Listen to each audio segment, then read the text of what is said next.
Welcome ටු එක්ස්ලර්නර්ස් QuickBooks Online video series එකේ තවත් අලුත්ම වීඩියෝ එකකට තමයි අද ඔයගොල්ලෝ එකතු වෙලා ඉන්නේ. කලින් වීඩියෝ එකකින් ඔයගොල්ලෝ ඉගෙන ගත්තා කොහොමද QuickBooks Online system එකේ මල්ටි කරන්සි ඇක්ටිව් කරන්නේ කියලා.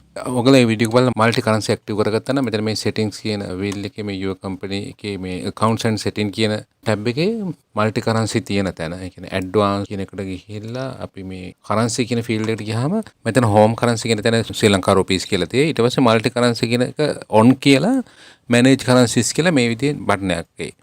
අපි මේ manage currency කියන එක click කරොත් මෙන්න මේ විදිහේ window එකකට එනවා. ඒකේ තියෙන currencies කියන ඒකේ home currency එක LKR ඒ කියන්නේ ශ්‍රී ලංකා rupees කියලා වැටලා තියෙනවා. ඊට පස්සේ මෙතන currency ටිකක් වැටලා තියෙනවා. euro, USD, GBP. ඒ වගේ rate එකත් මේ විදිහට වැටලා තියෙනවා. latest update. ඒ කියන්නේ මේක automatically අරගෙන තියෙනවා 18 වෙනිදා. මම මේ වීඩියෝ එක හදන්නේ 18 වෙනිදා සැප්තැම්බර් මාසේ. එදා තියෙන rate එක වැටලා තියෙනවා. ඒ කියන්නේ ඩොලර් එකක් 323.712යි කියලා වැටලා තියෙනවා. ඒ විදිහට අලුත්ම exchange rate එක මෙතන වැටලා තියෙනවා. අපිට අවශ්‍ය currency එක මෙතන නැත්නම් අපිට මේ add currency කියන එක click කළා මේ විදිහට එතනින් අපිට ඕන currency එකක් add කරගන්න පුළුවන්. අපි හිතමු මම මේ Japanese yen JPY Japanese yen කියන එක මෙතෙන් add කරගන්නම්. මේ විදිහට අපිට ඒ currency එක select කරලා මෙතන add කියන button එක click කරන්න පුළුවන්. එහෙම add කියන button එක click කරපුවම මේ විදිහට currency එක මේකට add වෙලා ඒකට මේ latest rate එක කියන්නේ මේ අපි මේ බලන වෙලාවේ තියෙන rate එක මේ විදිහට මෙතෙන්ට add වෙනවා. මේ ටේබල් එකේ අපිට ඕනම කරන්සි එකක් මේකට ඇඩ් කරගන්න පුළුවන්. රයිට්. අද වීඩියෝ එකේ මම ඔයගොල්ලෝ කියලා දෙන්නේ කොහොමද මේ වෙනත් කරන්සි එකකින් කස්ටමර් කෙනෙක් අපිට පේමන්ට් එකක් කරනවා නම් කොහොමද අපි මේ කස්ටමර් සිස්ටම් එක ක්‍රියේට් කරන්නේ? ඒ වගේම කොහොමද ඉන්වොයිස් එකක් දාන්නේ කියන එක. අපි වෙනත් කරන්සි එකේ කියන්නේ අපේ හෝම් කරන්සි එකට අමතරව ඒ කියන්නේ අපේ හෝම් කරන්සි එක නම් මෙතෙන්දී වෙන්නේ ශ්‍රී ලංකා රුපීස් කියන එක. ඒකට අමතරව වෙනත් මොන හරි කරන්සි එකකින් කම්මයක් එනවා නම් ඒ කස්ටමර් ක්‍රියේට් කරන්න ඕන ඒ කරන්සි එක දාලා. මම පෙන්නන්නම් ඔයගොල්ලන්ට කොහොමද කරන්නේ කියලා. අපිට ඒකට යන්න ඕනේ මේ sales කියන tab එකේ මේ customers කියන section එකට අපි ඒකට යමු. right. ඒ customers කියන page එකට ගියපුවාම මේකේ මේ new customer කියලා බටන් එකක් තියෙනවා. අපිට ඒක click කරලා අලුත් customer කෙනෙක් create කරන්න පුළුවන්.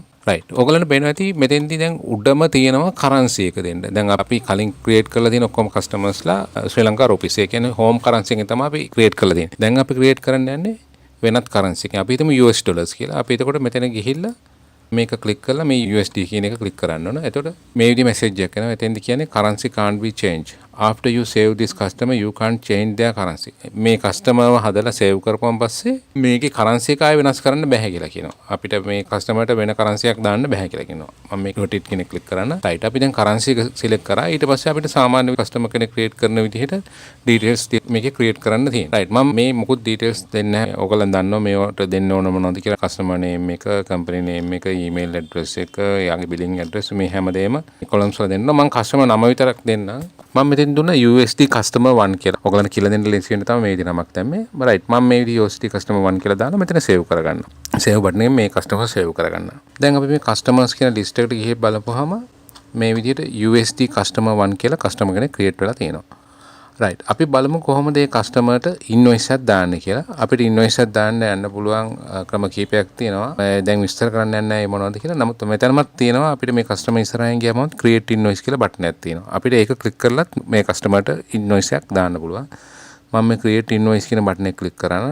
අපි ඒක ක්ලික් කරපුවම මේ වින්ඩෝ එකක් අපි එනවා. මේකේ මුලින්ම දෙන්න තියෙන customer name එක. customer ඉස්සරහා තියෙන create invoice කියන බටන් එක ක්ලික් කරලා ගියපු නිසා customer name එක select වෙලා තියෙන්නේ USD customer. එහෙම නැතුව normal විදිහට ගියා නම් ඔයා මෙතෙන්දී අදාළ customer කෙනෙක් select කරන්න ඕන මේ list එකේ. right. ඊට පස්සේ එයාගේ email එකක් අපි දාපු නිසා මේක ඇවිල්ලා නැහැ. ඊට පස්සේ අලුතෙන් field එකක් තියෙනවා. ඒක තමයි 1 USD equal කියලා අද rate එක වැටලා තියෙනවා. 323.712යි LKR කියලා. ඒ කියන්නේ අද exchange rate එකට අනුව ඩොලර් එකක් රුපියල් කීයක් වෙනවද කියලා මෙතෙන්දි වැටලා තියෙනවා. මම මේ ඉන්වොයිස් එක අද දවසට දාන්න යනවා අපිට මේ රේට් එක දාන්න පුළුවන්. ඔටෝමැටිකලි මේ වැටෙන රේට් එක අපි ගන්න පුළුවන්. මේ රේට් එක හරියද කියලා බලා ගන්න නම් අපි යන්න ඕන ශ්‍රී ලංකා මහා බැංකුවේ සෙන්ට්‍රල් බැංක් එකේ exchange rate කොහොමද කියලා අපි බලන්න යනවා. exchange rate ශ්‍රී ලංකා කියලා අපි Google එකේ කියලා search කරොත් මේ විදිහට සෙන්ට්‍රල් බැංක් එකකින් වැටෙනවා exchange rate කියලා වෙබ්සයිට් එක. ඊට පස්සේ යටින් තියෙනවා daily buy and sell exchange rate කියලා තියෙනවා. ඒ වගේම උඩිනුත් වැටෙනවා 1 USD dollars equal rupees මෙච්චරක් කියලා වැටෙනවා. අපිට මේ රේට් එක ගන්නත් පුළුවන්. ඒක මෙතන මේ daily buy and sell කියන එක මේ විදිහට ක්ලික් කරපුවාම මෙන්න මේ විදිහකට එනවා. මෙතෙන්දී අපිට දවසක් දීලා ඒ දවසේ exchange rate ගන්න පුළුවන්. අපි දැන් අද දවසම දෙමු. මම මෙතෙන් 18 කියලා දෙන්නම්. අපිට ඕන currency එක මෙතනින් select කරලා මම මෙතන US dollar කියන එක දෙන්නම්. ඒකල මෙතන submit කියන බටන් එක click කරන්න දෙන්නේ. එතකොට මෙතෙන් වැටෙනවා United States dollar මේ date එකට buy rate එක කොහොමද sell rate එක කොහොමද කියලා. මෙතන බයි රේට් එක 317යි 760යි ගාණක් වැටෙනවා. සෙල් රේට් එක 328.83 ගාණක් වැටෙනවා. දැන් මෙතෙන්ද ඇවිල්ලා තියෙන්නේ 323යි 12 කියලා රේට් එකක්. මේ තියෙන එක රේට් එකක්වත් නෙමෙයි. සාමාන්‍යයෙන් අපි ඉන්කම් එකක් රෙකග්නයිස් කරනවා නම් ඩොලර්ස් වලින් අපි ගන්න ඕන සෙලින් රේට් එක, සෙල් රේට් එක. එහෙම නැත්නම් අපිට ගන්න පුළුවන් මේ රේට් දෙකේ ඇවරේජ් එක. ඒ කියන්නේ බයි රේට් එකයි සෙල් රේට් එකයි දෙකේ ඇවරේජ් එක අපිට ගන්න පුළුවන්. ඒ කියන්නේ මේ දෙක එකතු කරලා දෙකෙන් බෙදපුවාම එන ගාණ ගන්න පුළුවන්. ඒ දෙක එකතු කරලා දෙකෙන් බෙදපුවාම එන්නේ 323.21යි. මේකේ ඒ ආසන්න ගාණක් තමයි ඔටෝමැටික් ඇවිල්ලා තියෙන්නේ. අපිට ඒක ගන්න පුළුවන්. එහෙම නැත්නම් අපිට මෙන්න මේ රේට් එක ගන්නත් පුළුවන් 323.21 කියන එක ගන්නත් පුළුවන්. රයිට්. අපිට එහෙම රේට් එක බලා ගන්න ඕන සෙන්ට්‍රල් බැංක් සයිට් එකට ගිහිල්ලා මේ ඩේට් එක මේ විදිහට දීලා අපිට ගන්න පුළුවන් ඒ දවසේ එක්ස්චේන්ජ් රේට් එක. අපි සාමාන්‍යයෙන් ඉන්කම් එක රෙකග්නයිස් කරනවා නම් ගන්න ඕන මේ සෙලින් රේට් එක, සෙල් රේට් එක කියන එක. නම් එහෙම නැත්නම් අපිට ගන්න පුළුවන් මේ දෙකේ ඇවරේජ් එකක්. ඒ කියන්නේ මේ දෙක එකතු කරලා ඒක දෙකෙන් බෙදලා එන ගාණ අපිට ගන්න පුළුවන්. ඒ විදිහට එක්ස්චේන්ජ් රේට් එක දාද්දී අපි සෙන්ට්‍රල් බැංක් එකේ මේ එක්ස්චේන්ජ් රේට් chart එක රිෆර් කරලා දාන්න ඕන. අපිට හිතන අගයක් දාන්න බෑ. අපි සෙල් රේට් එක මෙතන දැම්මොත් අපේ ඉන්කම් එක වැඩියෙන් පෙන්නනවා. අපි ඒකට ටැක්ස් ගෙවන්න ගියාපුවාම අපිට ටැක්ස් වැඩියෙන් ගෙවන්නත් වෙනවා. මේක ටැක්ස් ලයබල් කම්පැනියක් න ะ. ඒක නිසා අපිට ගන්න පුළුවන් අර ඇවරේජ් රේට් එක. ඒ කියන්නේ දවසේ බයි රේට් එකයි සෙල් රේට් එකයි එකතු කරලා දෙකෙන් බෙදලා එන ගාණ අපිට ගන්න පුළුවන්. රයිට්. අපි මේ රේට් එක මේ විදිහට තියලා මේ ඉන්වොයිස් එක දාමු. ඊට පස්සේ අපිට දාන්න තියෙන්නේ මේ ඇඩ්‍රස් එක මෙතන normally වැටෙනවා. ඊට පස්සේ terms තියෙනවා නම් එයාගේ එහෙමයි. අපි date එක select කරන්න ඕන. දැන් අද දවසේ rate එක දාපු නිසා මෙතන මම අද දවසේ මෙහෙම දැම්මා. due date එක දාන්න ඕන. ඊට පස්සේ invoice number එක automatically වැටලා දෙනවා. අපිට tax දාන්න පුළුවන් ඕන. මේ අදාළ වෙන්නේ නැති වෙයි මේ tag එක. මම නමුත් tax ගැන මම කලින් ඔයාලට කියලා දුන්නා. මම මෙතන tag එකක් නිකන් add කරන්න. ඊට පස්සේ අපි customer ට දුන්න service එකට මොකක් හරි item එකක් හදලා තියෙනවා නම් අපිට item එක select කරන්න පුළුවන් මෙතන. right. මම මෙතෙන්දී අපි ට්‍රැවල් ඒජන්ට් එකක් කියලා හිතලා කස්ටමර් ලංකාවේ ටුවර් එකක් ආපු එකකට තමයි මේ සල්ලි ගන්න කියලා හිතලා මේ 3 days ශ්‍රී ලංකා ටුවර් කියලා අයිටම් එකක් හැදුවා. ඒ අයිටම් එක අපි සිලෙක්ට් කරමු. ඊට පස්සේ අපි රේට් එකක් මම ඒකේ දීලා නැහැ. අපි දෙමු රේට් එකක් මෙතන ඒ ටුවර් එක ගන්න $560යි කියලා දෙමු. ඊට පස්සේ ඒකට ටැක්ස් අපි ඇඩ් කරමු VAT එක. එතකොට VAT එක මේ විදිහට එකතු වෙනවා. ඊට පස්සේ සබ් ටෝටල් එක 560යි. ඒකට VAT එක 84ක් එකතු වෙනවා. ටෝටල් එක 644ක් කියලා වැටලා තියෙනවා. මේ 644 අපි දුන්න අර එක්ස්චේන්ජ් රේට් එක 323.12 කියන රේට් එකෙන් වැඩි වෙලා මේ LKR රේට් එකත් මෙතන වැටලා තියෙනවා. එතකොට අපේ accounts වල මේක පෙන්වන්නේ රුපීස් වලින් 2,08,092 කියලා වැටලා තියෙනවා. රයිට්. මෙන්න මේ විදිහට තමයි මේ ඉන්වොයිස් එකක් දානකොට අපි මේ ඩීටේල්ස් දාන්නේ. අපිට ඕන මේ මැසේජ් එකක් දාන්න පුළුවන් මේ ඉන්වොයිස් එකේ ස්ටේට්මන්ට් එකේ දෙකේම එන්න. ඊට පස්සේ ඇටැච්මන්ට් එකක් තියෙනවා අටච් කරලා ඉවරලා අපිට මේ ඉන්වොයිස් එක සේව් කරගන්න පුළුවන්. මම මේ save and close කියන එක දෙන්නම්. රයිට්. එතකොට මේ ඉන්වොයිස් එක සේව් වෙනවා.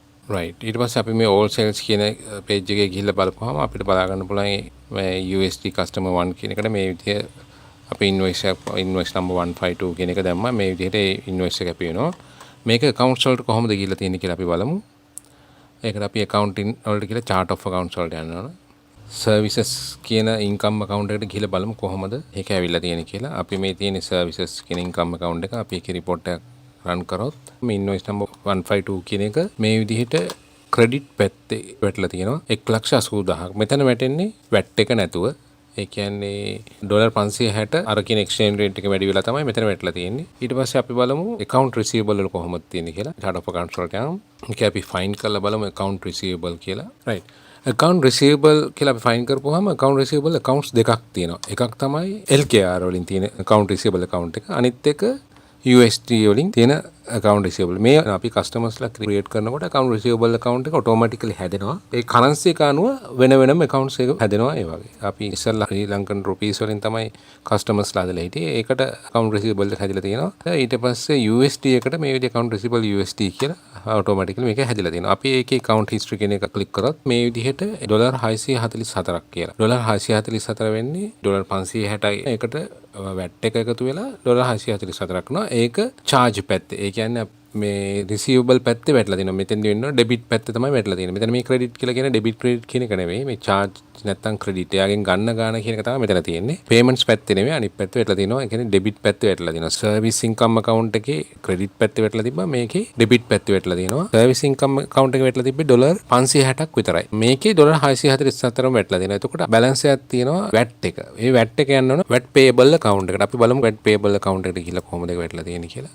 right. VAT payable account එකට ගියපුවාම ඒකේ ඉන්ක්‍රීස් වෙලා කියන්නේ පේබල් එක ඉන්ක්‍රීස් වෙලා කියන්නේ ඒකට ක්‍රෙඩිට් වෙලා තියෙනවා. කීයද 27000 ගාණක්. ඒක 27000 ගාණ වෙන්නේ මේ ඩොලර් 84ක් මෙන්න මේ රේට් එකෙන් වැඩි වෙලා. ඩොලර් 84ක් VAT පේබල් account එකට ක්‍රෙඩිට් වෙලා තියෙනවා. ඩොලර් 560ක් සර්විස් ඉන්කම් account එකට ක්‍රෙඩිට් වෙලා තියෙනවා. ඒ දෙකේම ටෝටල් එක ඩොලර් 644ක් account receivable එකට ඩෙබිට් වෙලා තියෙනවා. එතකොට අපේ accounting entry එක complete. රයිට් මෙන්න මේ විදිහට තමයි වෙනත් කරන්සි එකකින් කස්ටමර් කෙනෙක් හදන්නේ. ඒ වගේම වෙනත් කරන්සි එකකින් ඉන්වොයිස් එකක් දාන්නේ. ඒ විදිහට ඉන්වොයිස් දාපුවාම අපි දැන් බලපු විදිහට accounts වලට entries මේ විදිහට ගිහිල්ලා තියෙනවා. රයිට් මම හිතනවා මේ වීඩියෝ එක ඔයගලන්ට තේරෙන්නේ නැති කියලා. මොනවා හරි අපහැදිලි තැනක් තියෙනවා නම් කමෙන්ට් එකක් දාන්න. ඊළඟ වීඩියෝ එකකින් මම ඔයගලන්ට කියලා දෙන්නම් කොහොමද බිල් පේමන්ට් එකක් වෙනත් කරන්සි එකකින් කරන්න කියලා. රයිට් මේ වීඩියෝ එක හොඳයි කියලා හිතනවා නම් ලයික් එකක් දාන්න, subscribe කරන්න, ඒ වගේම share කරන්න. ඊළඟ වීඩියෝ එකකින් ඉක්මනටම හම්බෙමු. සුබ දවසක් හැමෝටම.